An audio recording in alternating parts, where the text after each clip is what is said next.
Este programa é livre para todos os públicos. O Senhor esteja convosco. Ele está no meio de nós. Proclamação do Evangelho de Jesus Cristo segundo Lucas. Glória a vós, Senhor. Naquele tempo, Jesus estava na margem do lago de Genezaré e a multidão apertava-se ao seu redor para ouvir a palavra de Deus. Jesus viu 2 barcas paradas na margem do lago. Os pescadores haviam desembarcado e lavavam as redes. Subindo numa das barcas, que era de Simão, pediu que se afastasse um pouco da margem. Depois, sentou-se e da barca ensinava as multidões. Quando acabou de falar, disse a Simão: "Avança para águas mais profundas e lançai vossas redes para a pesca." Simão respondeu: "Mestre, nós trabalhamos a noite inteira e nada pescamos. Mas, em atenção à tua palavra, vou lançar as redes." Assim fizeram, e apanharam tamanha quantidade de peixes que as redes se rompiam. Então, fizeram sinal aos companheiros da outra barca para que viessem ajudá-los. Eles vieram e encheram as 2 barcas a ponto de quase afundarem. Ao ver aquilo, Simão Pedro atirou-se aos pés de Jesus, dizendo: "Senhor, afasta-te de mim, porque sou um pecador." É que o espanto se apoderara de Simão e de todos os seus companheiros, por causa da pesca que acabavam de fazer. Tiago e João, filhos de Zebedeu, que eram sócios de Simão, e também ficaram espantados. Jesus, porém, disse a Simão: "Não tenhas medo. De hoje em diante tu serás pescador de homens." Então levaram as barcas para a margem, deixaram tudo e seguiram Jesus. Palavra da salvação. Glória a vós, Senhor.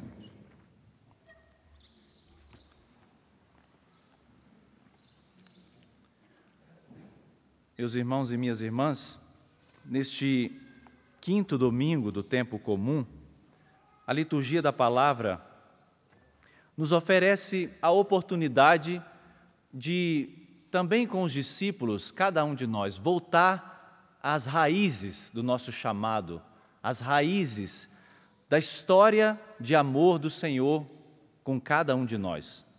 Porque nós estamos aqui no início, onde Jesus chama os seus discípulos, a partir desse evento da pesca milagrosa, mas para que cada um de nós também se recorde dos inícios.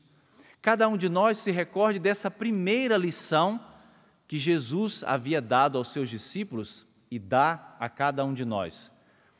Nós somos chamados por graça de Deus, nós rezamos isso na oração da coleta, no início da celebração. Por graça de Deus, nós somos chamados a estar perto de Jesus.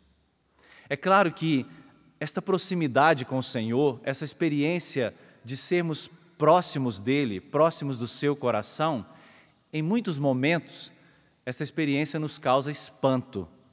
Como nós vimos na primeira leitura, o profeta que está diante do trono de Deus, que está diante do 3 vezes santo, tem o reconhecimento de que é um homem de lábios impuros, é um homem de coração indigno.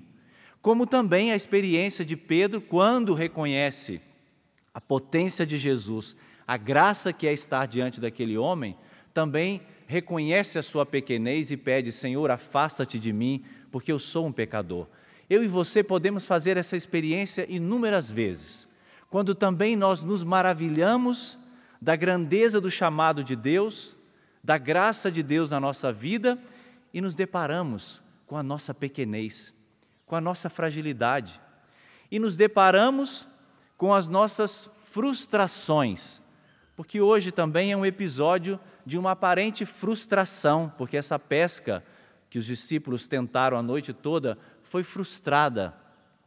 Mas Jesus, ele entra e toca essa realidade. Então, a primeira lição que Jesus deu aos seus discípulos: confiar na sua palavra. Não confiar em si mesmos. não confiar nas próprias forças, nas próprias capacidades, e até mesmo nem confiar na própria perícia, porque vocês viram aqui o mestre, que Pedro usa essa expressão para Jesus, é um mestre que foi formado na escola de uma carpintaria e não de pesca. Então Jesus está dando uma ordem para pescadores, sendo ele de formação de carpinteiro. Mas nós entendemos que muitas vezes nem a nossa perícia, nem a nossa capacidade de fazer as coisas, de escolher e de viver, pode estar desassociada da palavra de Jesus. Nós precisamos da palavra de Jesus.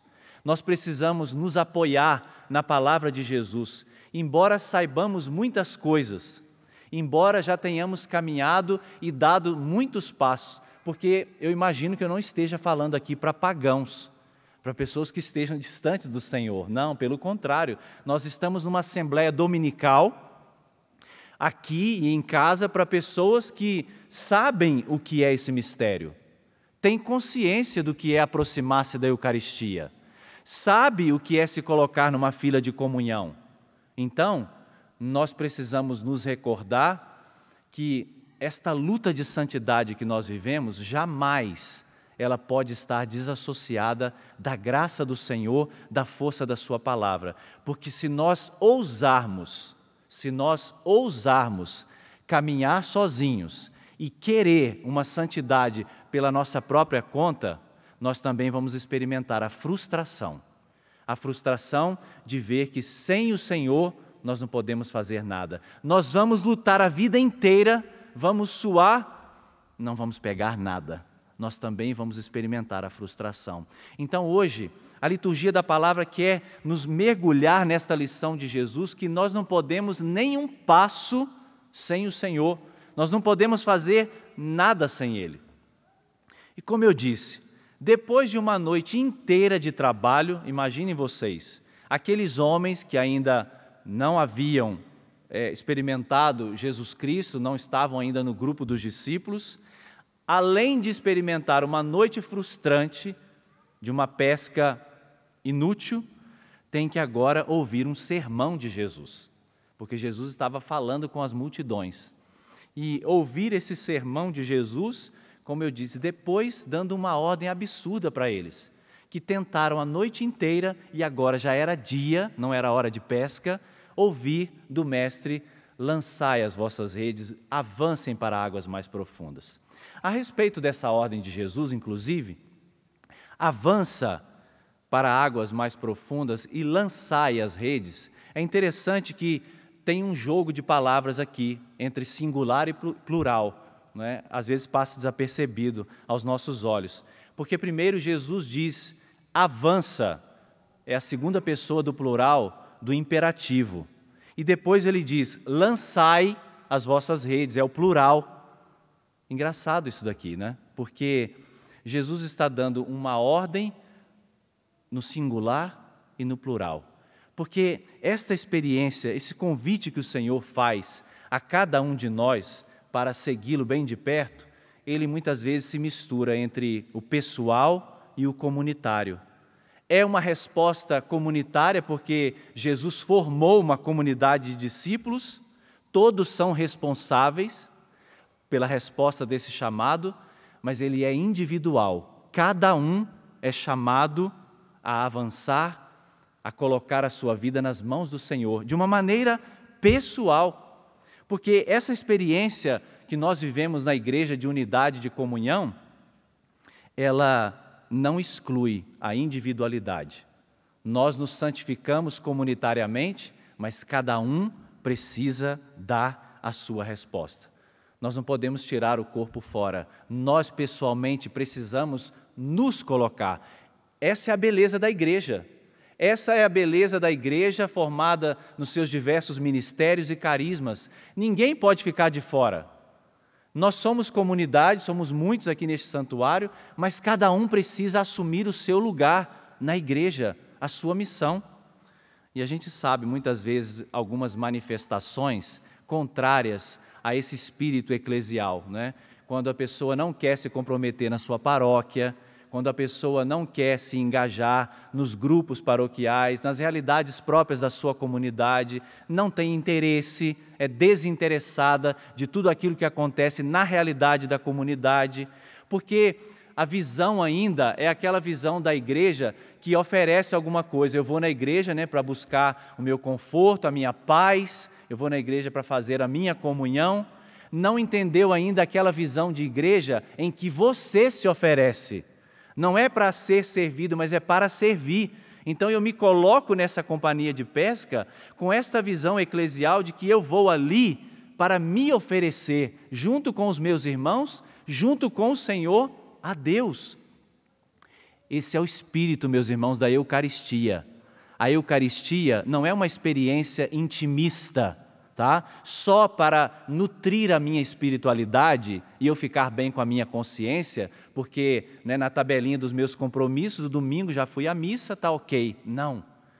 O espírito da Eucaristia é esse mergulho na vida de Cristo, é se oferecer junto com Ele e se oferecer junto com os irmãos. Por isso que Jesus faz, na consciência de Pedro e dos discípulos, esse apelo.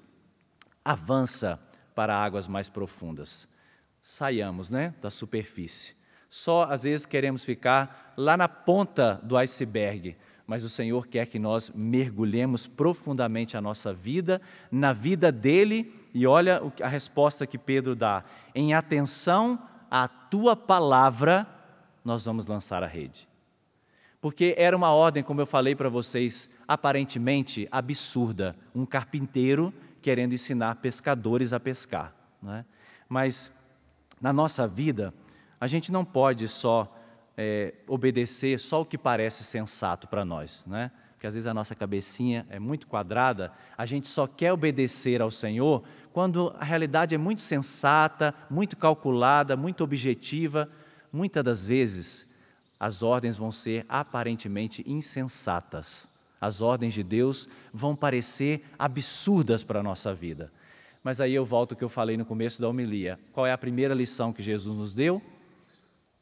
Confiar nele, confiar na sua palavra. Em atenção à tua palavra, nós vamos lançar a rede. E aí a pesca foi abundante. Jesus preencheu aquele vazio de frustração que estava no coração dos discípulos.